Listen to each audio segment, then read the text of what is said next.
Hello दोस्तों, चलो आज मजे मजे में ABC सीखते हैं।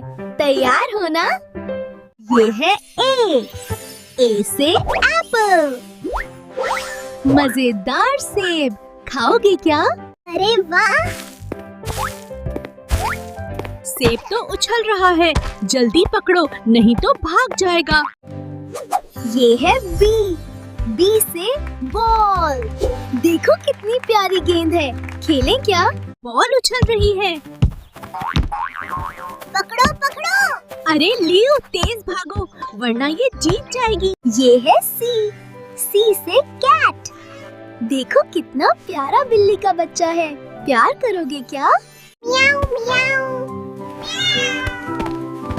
अरे ये बिल्ली तो खेल रही है, जल्दी आओ हम भी खेलें। ये है D से डॉग। देखो कितना खुशी वाला कुत्ता है, खेलें इसके साथ। भागो भागो।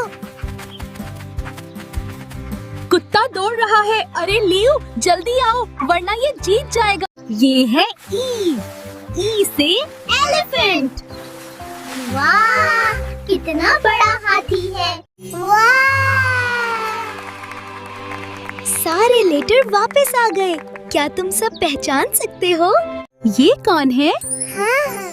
A से एप्पल। शाबाश। और ये B है। B से बॉल, उछलती गेंद। मजा आ गया। ये है C से कैट। मियाऊ मियाऊ, कितनी प्यारी बिल्ली। ये D है। D से डॉग। भागो भागो, कुत्ता खेल रहा है। और ये E है। E से एलिफेंट। वाह, पानी भी खेल रहा है। जल्दी बताओ, A कहाँ है, B कहाँ है, कमेंट में बताओ। मजा आया? लाइक करो और दोबारा आना, हम फिर खेलेंगे। Bye bye. हेलो दोस्तों, अगर आपको मेरी वीडियो पसंद आई है तो प्लीज मुझे सब्सक्राइब करें। हम मिलकर मजीद मजे करेंगे।